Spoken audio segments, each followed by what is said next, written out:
So for today, I'm going to take a break from Life of the Buddha and read from the Autobiography of Tiracito Bhikkhu, also known as Ajahn Dtun. And these are like it's the second to last talk. The book ends with a few Dhamma talks. And if this talk doesn't bring us up to the time, the next talk also ties in really well with it, so I would just keep going into his next talk as well.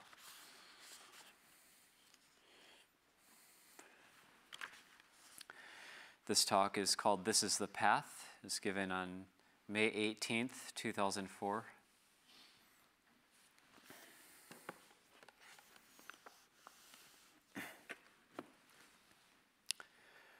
Born into this human realm are all Buddhas. They are men of amazing qualities, truly phenomenal, or they could even be called great men, for every Buddha had to build up a tremendous amount of parami before finally attaining enlightenment, thus becoming a Buddha. Such a being is so extremely hard to find in this world. Second to the Buddha were his Arahant Disciples, who were very rare. If we try considering the life or practice of the Buddha or the Arahants, we will see that their lives were lived out with integrity and virtue. They staked their very lives in the course of the practice. Within their hearts, they gambled their life, their all, for the perfecting of the paramis. Having made the aspiration to be either a Buddha or an Arahant disciple, they never relented in their effort as long as the Dhamma had not yet been seen or realized by them. The practice of the Lord Buddha or the Arahant disciples can therefore serve as a beautiful role model by which to direct our Dhamma practice. The Buddha laid down the principles of the Dhamma, the teachings, and the Vinaya, the monk's rules of discipline, being that which steers the heart toward peace and coolness. The Dhutangas, or austere practices, were also set down by the Buddha as tools for wearing away at the kilesas, the defilements or impurities, making us put up a fight in order to conquer the kilesas within one's own heart.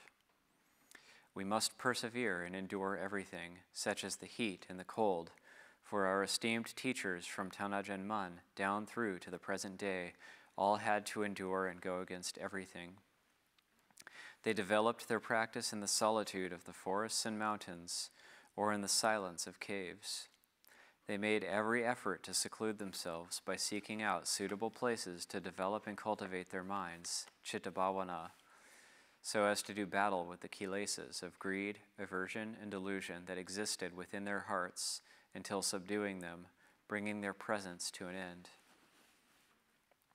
If we look within our lineage of Krupa Ajahns, meditation masters, their biographies tell of how each one practiced with complete single-mindedness.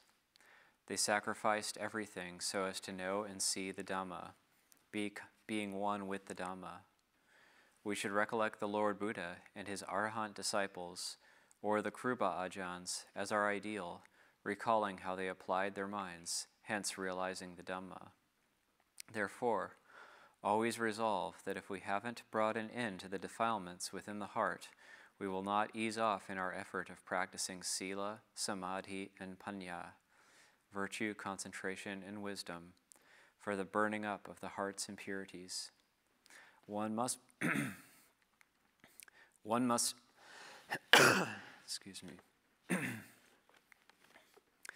One must be patient and persevering in doing the routine duties and practices, for this goes against the kilesas. Doing so allows the heart to have some victories over the defilements, for it has been their slave for countless lifetimes. In this present life, we have this good opportunity to come and take up the brown robe, ordaining as disciples of the Lord Buddha within his teaching and dispensation. Thus, we must make ourselves worthy of our teacher. We each adamantly resolve to conquer the kilesas within one's own heart. Even though at times we may feel disheartened, beaten down by the kilesas, we still have to constantly find the mindfulness and wisdom, sati and panya, to contemplate in order to give rise to faith and energy within the mind. Sometimes our body may feel weak, so we rest to regain our strength. Sometimes the mind is lacking in strength. Sati and Panya cannot keep pace with all the mental and emotional activity, being too slow for the kilesas. Whoever wishes to eliminate the kilesas, ridding them from the mind, must have the mindfulness and wisdom to detect them, recognizing one's thoughts and emotions as being the heart's enemy. We must therefore resist and endure, being determined that we will defeat the kilesas. Today we lose, however, tomorrow we must win. We have to build up and strengthen the mind by developing samadhi bhavana, just as we monks normally do. Even if we have spells of being too easy with the monastic routine, observances, and with one's personal practice, being too relaxed in our effort, nevertheless, we must always be building up the confidence and faith to put the effort in that will take up the fight with the kilesas. Don't be daunted or lose heart. Always remember the resoluteness of the Krupa Ajahns and the extent to which they sacrifice their lives so as to know and see the Dhamma.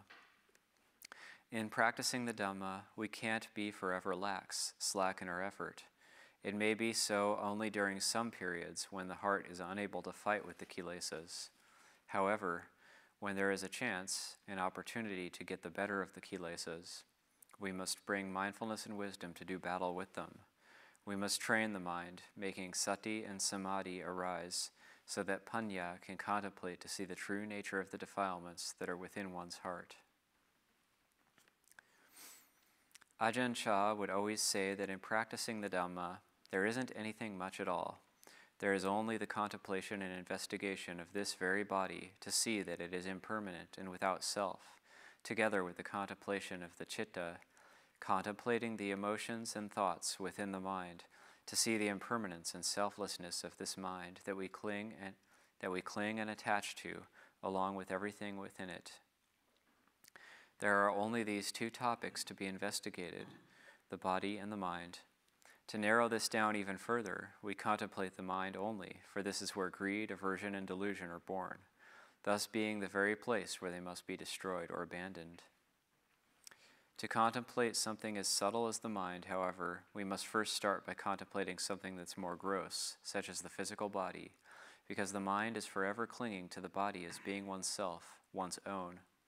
As a result, greed, aversion, and delusion arise within the mind. Therefore, once we have settled the mind, having firm, grounded mindfulness, we take up the body as our object of investigation. Contemplation probes to see the impermanence of the body and its absence of self. One may investigate the 32 parts of the body, examining any part, or use any of the asubha contemplations for reflecting upon the unattractiveness of the body. Alternatively, one can investigate any of the 4 elements to realize the impermanence and selflessness of this body.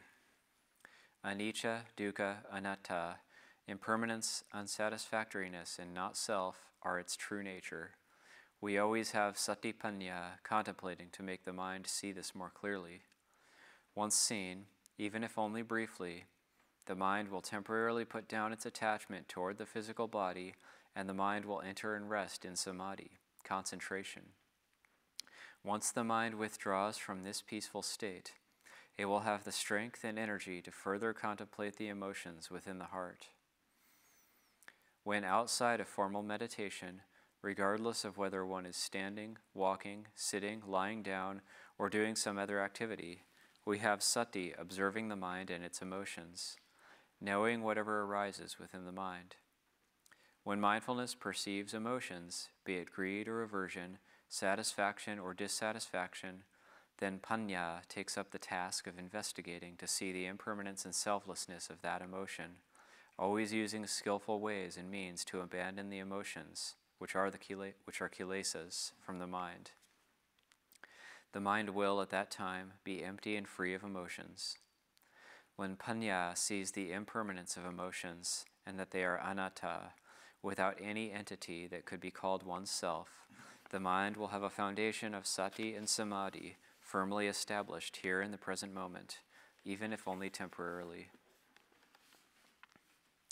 Satipanya will always be investigating and contemplating the coarse emotions or defilements of greed and aversion, pleasure and displeasure toward forms, tastes, odors, sounds, and bodily sensations as they rise, so as to let them go from the heart. As a result, there will be equanimity of mind. When we contemplate like this over and over, the mind will gradually put down its grasping and attachment for forms, tastes, odors, sounds, and bodily sensations. Even if it only puts them down temporarily, it's still good. Sati, Samadhi, and Panya are firmly established in the here and now due to one's frequent contemplation, laying down the more coarse emotions. Mindfulness and wisdom probe into the physical body, seeing it more clearly, repeatedly investigating within the range of the body. Once the mind has settled, when we take up the body for reflection to see the impermanence and selflessness of the body until the mind unifies again in concentration. When the mind withdraws from samadhi and we wish to practice further, we then take up the body for further investigation. Contemplation alternates between the body and the emotions within the heart. Contemplation alternates between the body and the emotions within the heart, hence weakening them. Greed and aversion will ease off due to the arising of skillful means within the mind. The skillful means and methods used will, however, vary from person to person. We must find ways and means to contemplate that will free the heart from greed and aversion, satisfaction and dissatisfaction every time that these emotions arise. We have to destroy the kilesas, destroy any emotions, which means, in other words, we let them go. And I think that's a good point with this terminology. When we say, like, fight with the kilesas, it means make the mind peaceful, as the kilesas are the things that make the mind not peaceful. So sometimes we hear the word fight and we misunderstand and get really tense.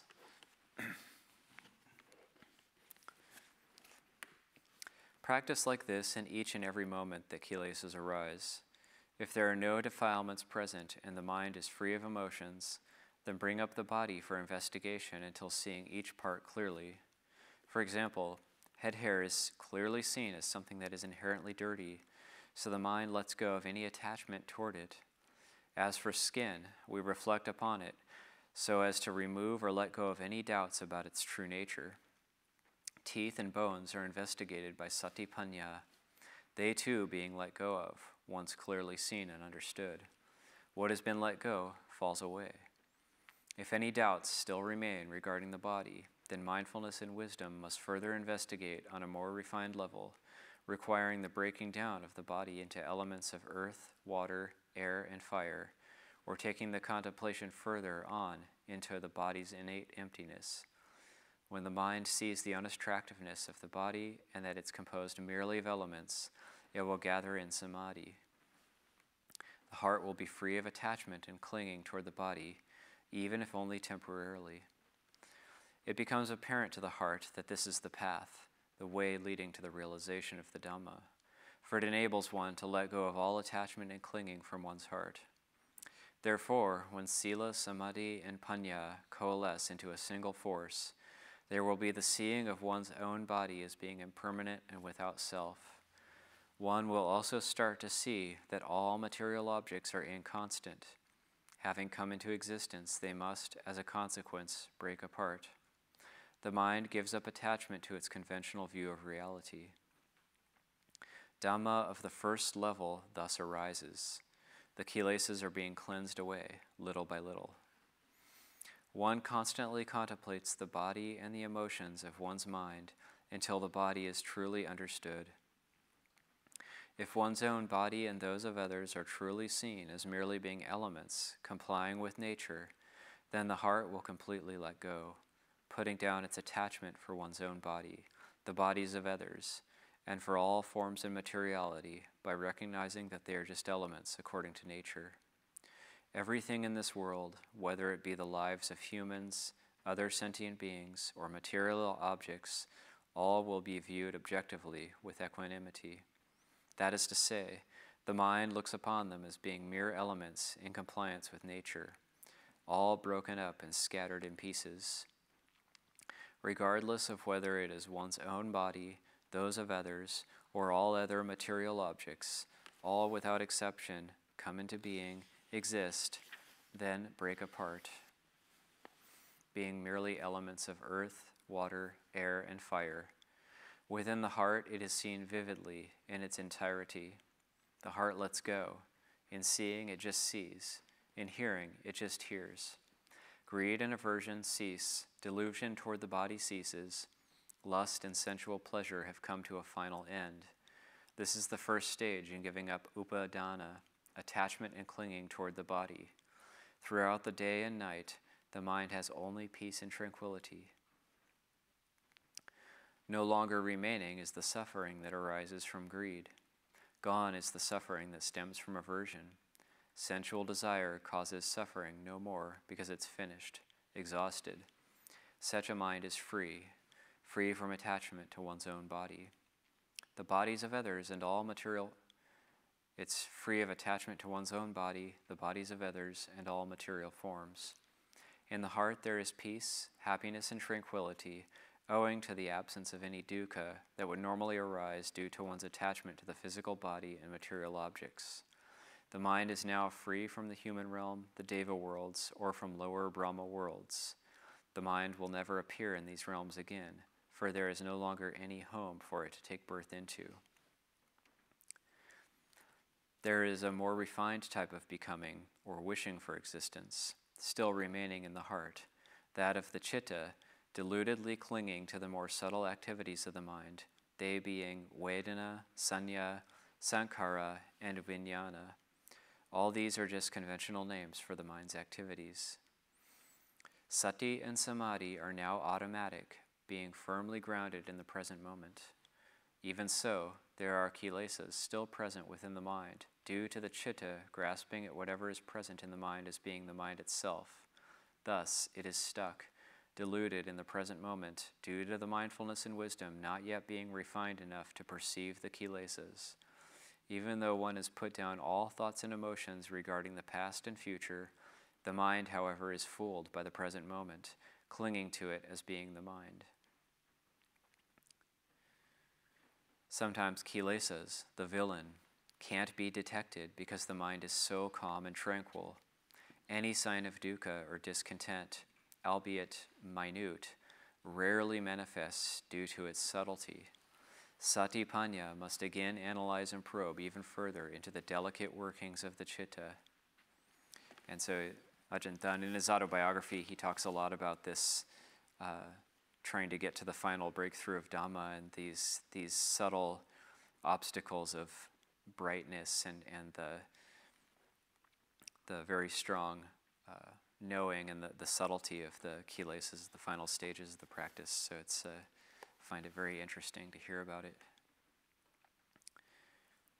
Satipanya must analyze and probe even further into the delicate workings of the citta, namely Vedana, feelings of the mind, be it happiness, dukkha, of which there is extremely little, or indifference. One must see that they are impermanent and devoid of self by having Satipanya contemplate Vedana so as to let it go from the mind. Sanya, memory or recognition. The citta clings to and takes it for being the mind. When remembering or recognizing things, we understand and believe it to be our memory, our citta. Sati and Panya are naturally refined and will by their nature contemplate to see the impermanence and selflessness of memory of recognition. It arises and ceases and is not the mind. When this is seen clearly and constantly, it will be gradually let go of. Sankhara, thinking and imagination. Satipanya recognizes that we have thoughts about a variety of good, wholesome topics, and that they are merely conditions or states of mind. Mindfulness and wisdom investigate, seeing more clearly that sankharas are fleeting and without self. Vijnana, awareness or sense consciousness. Satipanya begins to see more clearly, being aware of happiness, dukkha, and other objects of one's awareness by recognizing that this knowing or consciousness still has a self present, and that the knower of one's sensory consciousness still has kilesa. Satipanya must investigate the subtleties of vijnana to see its impermanence and absence of self. Taken together, we reflect upon Vedana, Sanya, Sankhara, and Vijnana to see the Tilakkhana, the three universal characteristics of all conditioned phenomena: impermanence, unsatisfactoriness, and not self, reflecting upon them in all their subtle details. Finally, we turn the investigation back onto one's own mind, the mind that grasps to the belief that it is the true, genuine mind, or that it is the knower. The teaching of the Buddha has us investigate, probing to destroy this knower, because this one who knows is still defiled, the knower being no other than avijja, or fundamental ignorance itself. Kilesas preside over the mind by letting moha, delusion, manipulate the mind into grasping its emotions and thoughts as being the mind itself.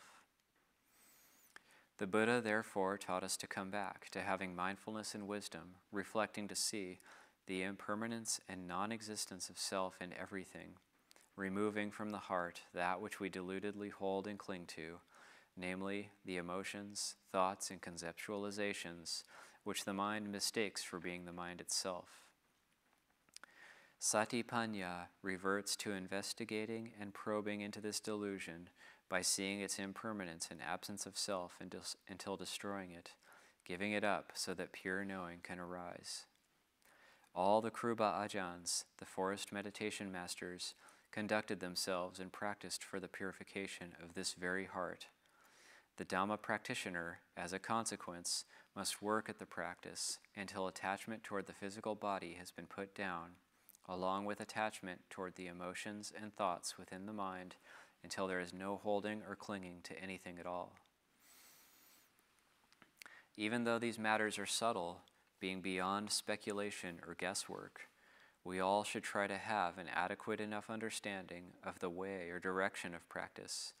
We must conduct ourselves and practice in sila, samadhi, and panya, so that the heart will have the mindfulness and wisdom to investigate this body and mind, seeing their impermanence and absence of self, for we've always clung to both of these as being oneself. This is the path of practice for the destroying or abandonment of the kilesas from the heart. Therefore, the fundamental way of practice, that is direct and certain, is that which has been practiced by the Lord Buddha and his Arahant disciples. If we stray from this path, the path of our esteemed teachers, it will be to our harm and detriment, for it will not be the path of practice for the knowing and seeing of the Dhamma, the transcendence of all suffering. The various daily practices and observances, or any of the Dhutanga practices, are therefore the things that wear away at the kilesas. We must restrain the mind, always keeping it within the bounds of Dhamma Vinaya, in order for one's body, speech, and mind to have a degree of calmness. We then must press on with our efforts to develop samadhi, because one's satipanya is not yet able to see the defilements that are still remaining within one's heart. Hence, we must develop samadhi bhavana so as to make the mind peaceful.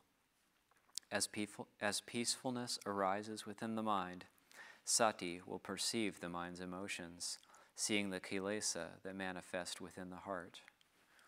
It is essential that satipanya investigates and contemplates the defilements in order to eliminate them successively from the gross to the moderate, until finally uncovering and removing the subtle kilesas. Consequently, we haven't come here to live and practice complacently. Each day and night is passing by, so we must be giving our total effort. When tired, take a rest, resting in order to fight again. Once the body is energetic and strong, and with the heart firmly established, we again take up the fight with the kilesas in one's heart. Wearing this brown robe, the Arahant's flag of victory, puts us in a favorable position. We must have the aim and expectation of conquering the kilesas, which will require sati and panya to defeat the greed, aversion, and delusion within one's heart.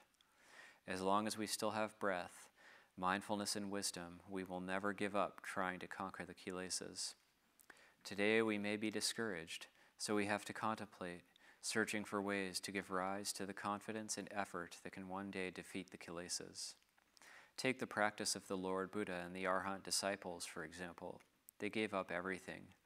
They retreated to meditate in the forests, the mountains, and caves, never seeking out any material gain or veneration, only making use of the 8 personal requisites of a monk, the set of 3 robes, bowl, waist belt, razor, needle, and water filter, and the 4 general requisites, robes, alms food, dwelling place, and medicines for sickness, so as to go about their practice for 1 day and 1 night. All of us, therefore, are presently living off the legacy of the Lord Buddha. We have a comfortable existence, being dependent upon the laity who have faith in the Buddha, the Dhamma, and the Sangha, supporting and maintaining this supreme dispensation of the Lord Buddha. In one's heart, therefore, one should never forget why one came to ordain. We depend upon the 4 requisites offered by the laity for practicing Dhamma. So we must practice, as is befitting, for the transcendence of all suffering. In each day and night, we should put forth effort to the fullest. When tired, take a rest in order to go on to defeat the kilesas. That's all. If we do this every day, relentless in our efforts, the knowing of Dhamma will arise in each of our own hearts. Normally, with regards to knowledge, we've heard and listened to a lot and studied a lot. This is called knowledge or understanding, but it isn't the understanding or seeing within one's heart. From this knowledge, we bring about the seeing within one's heart by practicing sila, samadhi, and panya. The heart's knowing will arise when we have mindfulness and wisdom, contemplating one's own physical body to see that it's impermanent and devoid of self, together with contemplating the thoughts and emotions within one's heart, recognizing that they are fleeting and without self. Each one arises and passes away. Satipanya contemplates viewing things like this, constantly seeing impermanence and non-existence of self, for it is to be called seeing, that is, the seeing or knowing within one's heart. Once seen, disenchantment will arise, joy will arise, there is letting go. This is called knowing within one's heart. Satipanya probes and sees this frequently until clear realization arises in the heart. This is how it has to be for the arising of Dhamma that has gradually, little by little, and stage by stage, abandoned the defilements. That which we call the Dhamma is, at the first stage, the fruition of stream entry. At the second stage, the fruition of once returning. At the third stage, the fruition of non-returning. And at the fourth stage, the attainment of arahantship. This is the arising of the Dhamma. If it is arahantship, it is the Dhamma in its complete, perfect wholeness. The heart is pure, free of greed, aversion, and delusion, the absolute extinction of the kilesas. It is supreme happiness, just as the Lord Buddha said, there is no happiness greater than peace, meaning the peace of there being no defilements within the heart. We all, therefore, should endeavor to put forth effort. We have heard and studied the Dhamma, as well as the texts, quite enough already. We know the way of practice. So practice for the knowing and seeing of the Dhamma, following in the footsteps of the Lord Buddha and his Arahant disciples. I offer just this much for you to reflect upon. End it there. I quite like talks like that, just for, especially in terms of life of the Buddha and studying the life of the Buddha, because giving a real life talk, a Ajahn giving a real life talk about the Buddha and the Arahants and how to recollect them just for the sake of our own practice and for the sake of helping to inspire ourselves, keep ourselves going, keep our faith going. Anybody have any questions?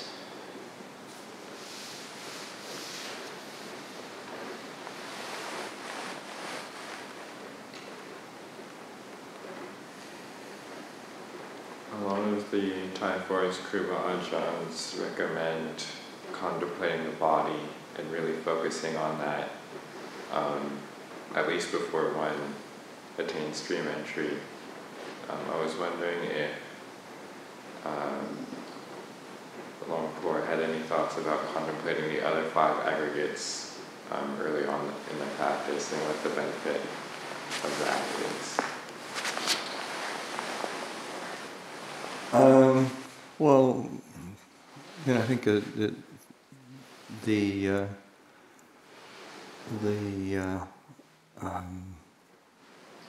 say, the intent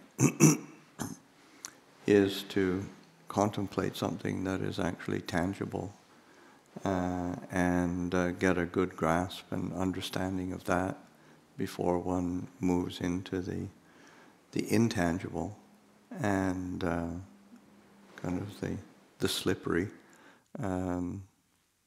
So that's an important element of the mind can be, it's both say our greatest enemy and our greatest support, our greatest resource. So that being able to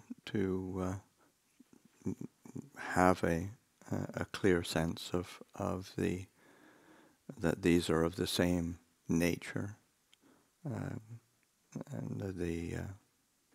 so that's why the contemplation of the body is emphasized by the Thai forest tradition. Krupa Ajahns are quite place a lot of importance on it, and so that's the one does need to have a general understanding of the nature of the feeling, perception, the thoughts, emotions, consciousness, but one has to be wary of being just sitting there thinking all the time and proliferating, getting entangled in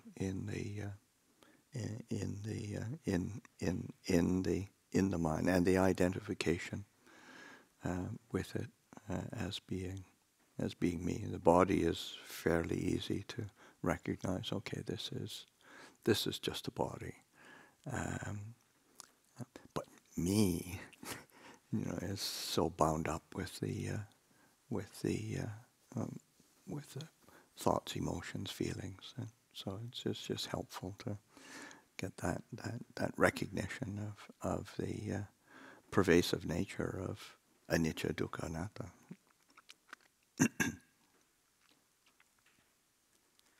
I found they're kind of connected. They're totally connected too, like the body and feelings based on the body, and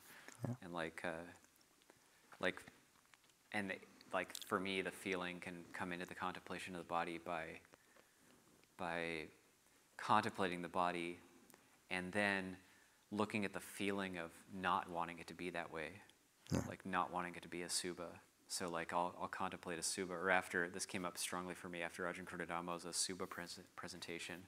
It's like, I don't want it to be that way. And then looking at that feeling of, I don't want it to be that way. Why does it have to be that way? Can't it just be, a body with nothing inside of it, or just filled with light? Or, why does it have to be filled with all of these nasty things?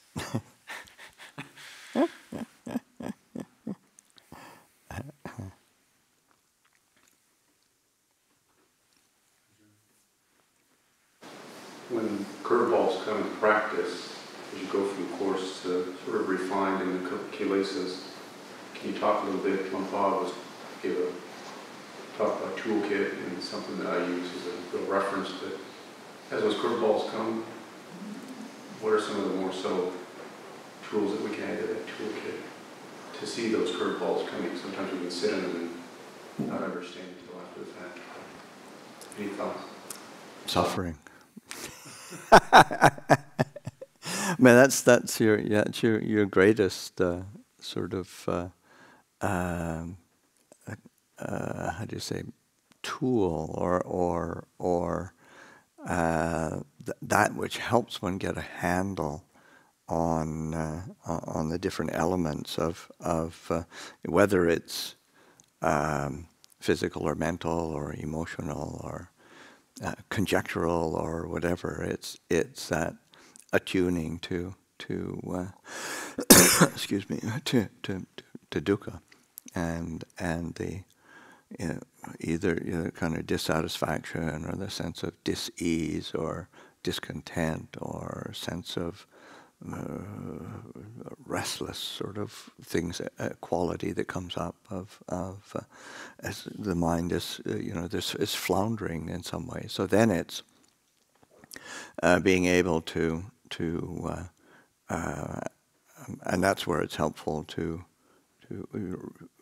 again making it tangible in the sense, oh, this is dukkha, and then being able to contemplate the mental reaction or assumption that underlies that, and then being able to see how that kind of desire and clinging are functioning. So then that's but it's helpful again to have something tangible and be willing to be with that sense of this, and acknowledge or recognize this is dukkha, and then to look at what the dynamic is. But yeah, dukkha is our wondrous tool. Yeah, and I think I could add that this is all these contemplations. This is how we make the mind truly peaceful. All these contemplations, that's what it's for. That's what it's leading toward. So, I think Ajahn Dtun talked about it in the beginning of his talk. Was using the power of samadhi to do a contemplation, but then the contemplation leading to samadhi. So the contemplation, leading to the mind, then letting go, and giving up in a sense. It's we do body contemplation, the mind, at a certain point, the contemplation reaches a certain point, the mind gives up. And it's okay, it's just not going to be beautiful. It's just not that way. It's just not that way. And then it gives up, and then it's oh, this is good. This is now I can surrender. But to get to that point, there's this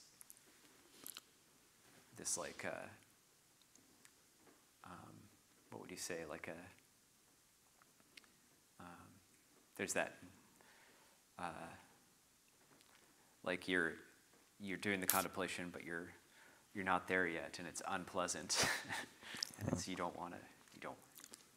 we want it to be pleasant, but it's like Ajahn Chah saying, it's much of practice is knowing what you should do and not being able to quite do it yet.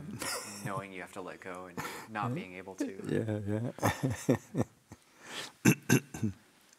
But that's where faith comes in. Yeah. It's okay, people I trust are saying that this is going to be helpful if I do this. But it's just a matter of doing it.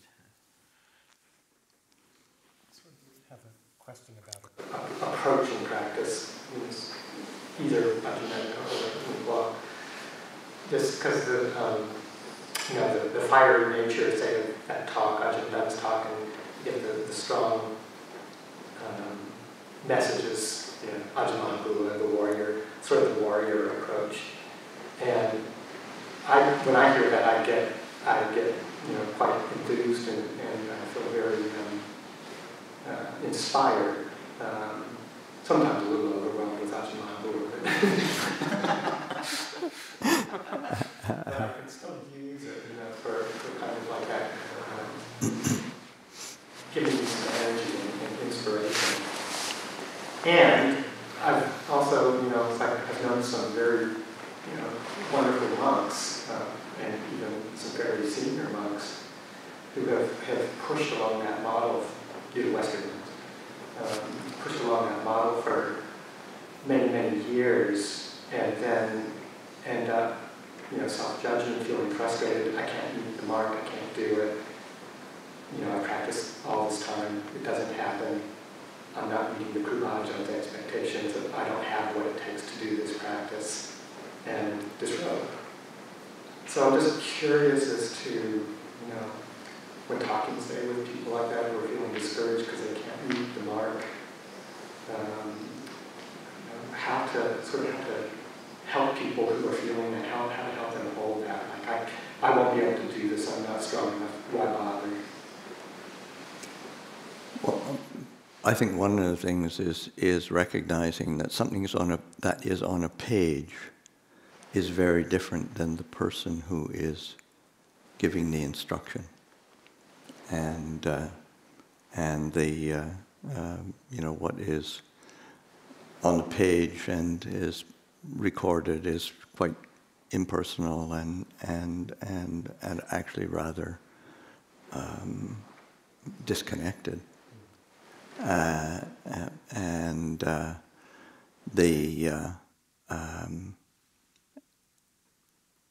And we've all, most people here, maybe some of the juniors, because it's been a few years since Ajahn Dtun has come. But, he can, because you have to remember the context of what he's, when he's teaching. So it's giving a rousing talk, and those tend to be the ones that get sort of recorded and transcribed. Oh, that was, everybody gets fired up with that one. But then also that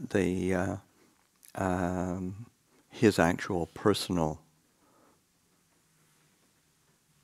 affect or presence is not one of judging or beating you into Dhamma submission. It's it's. Oh, he's just very delicate. He's Gentle. He's very gentle and incredibly warm and concerned for people's well-being, and so that you have to have that as part of the picture rather than what's on a page doesn't really convey because these are personal teachings, and they come from a person in that sense.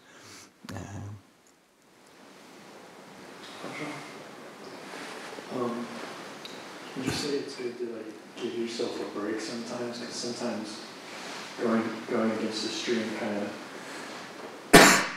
doesn't feel like a meandering brook. It feels like white water. And I keep going back to what you said about the crisis being like a fly landing on an ant. That's a big deal. But when it's on an elephant, it's like, okay, yeah, it's there, but I can do this. Give myself a break, kind of.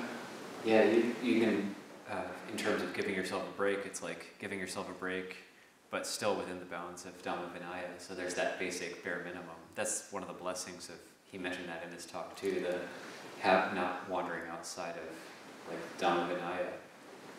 So you give yourself a break, but then there is that pressure that's always going to be there from just, no matter how much you sleep or eat too much food on one meal of the day or whatever, you're still going to have that shell of Dhamma Vinaya. Right view.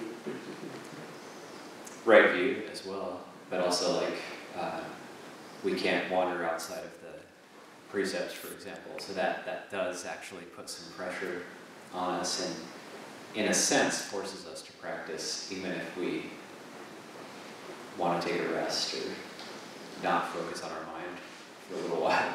Yeah, that's more what I'm speaking. Not so much outside the precepts, but that kind of just stepping back and being like, okay, they're there, but sometimes we have to do that too in order to. Sometimes that's the right way to practice.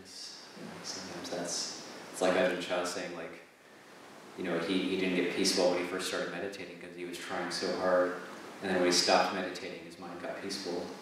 So it's like skillful, that skillful stepping back.